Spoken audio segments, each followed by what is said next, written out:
So he needed a reason to kill him. So he sent Andy over. He said he was going to do him a favor, and he sent him to Madame Polly Adler, and she was the big,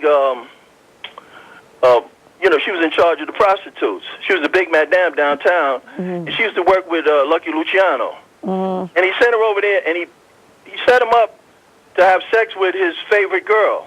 And Dutch Schultz was going to use that. If Andy Razov had sex with Dutch Schultz's favorite girl, that would have gave him reason to murder him. Yeah.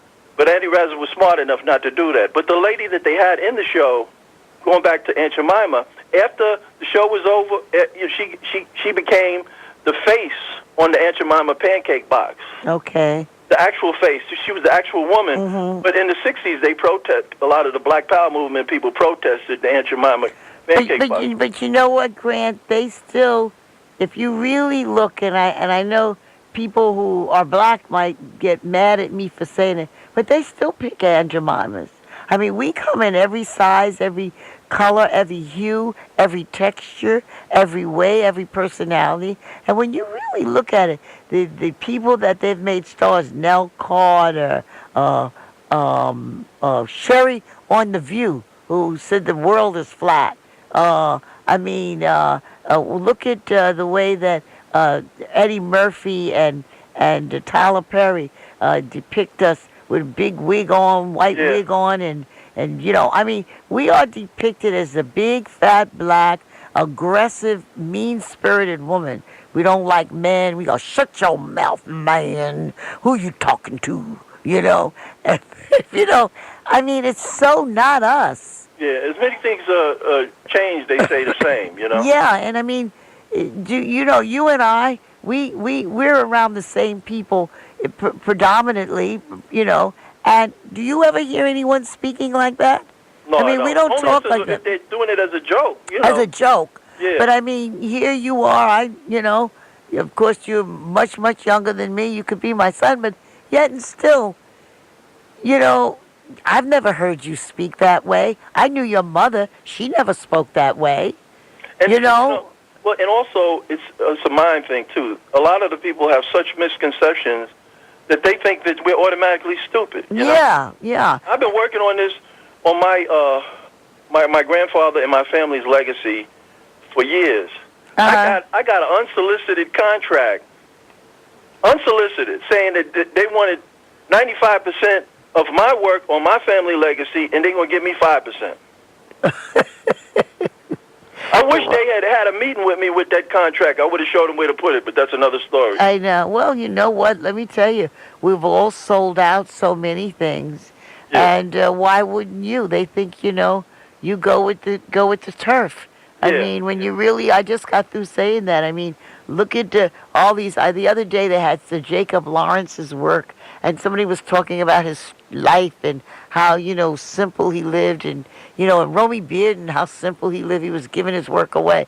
Now that it's in the hands of you-know-who, that stuff is millions. Well, see, that's why my grandfather would have had millions if he hadn't signed his stuff away, too, from Hot Chocolates. Because he owned a piece of it, and so did Fats Waller. Fats Waller was selling his stuff away for like $50, $5, Yeah.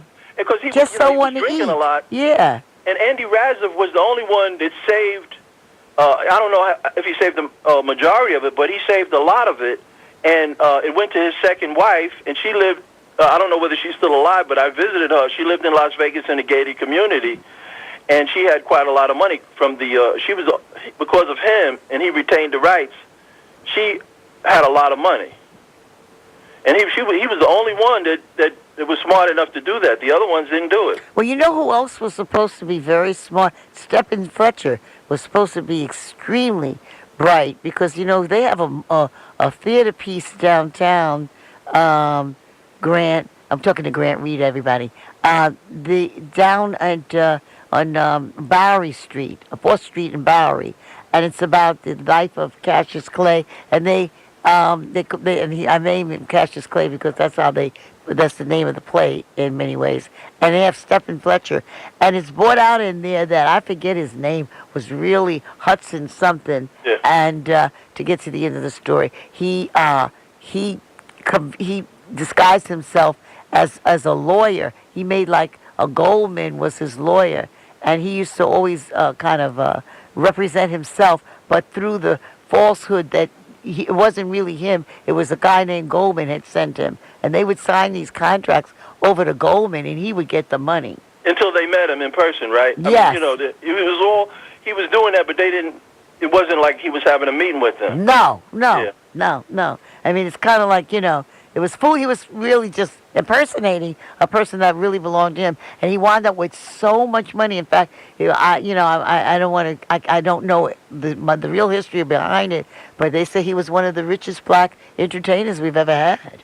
Well, he came to the Apollo in one of my grandfather's shows, and in terms of his mentality as far as being Afrocentric, I found that he made demands on Frank Schiffman, the owner of the Apollo. He wanted everything Asian and Chinese, nothing black. You would think that when he's coming to Harlem, he's making fun of our race in Hollywood, and he comes to Harlem, and he wants everything Chinese. What do you mean he wanted everything Chinese? He wanted Chinese chorus girls. Oh. He wanted like a Chinese, everything, a Chinese teapot, everything Chinese in his particular segment of the show. Well, I got to take another call, but you know what? This is interesting.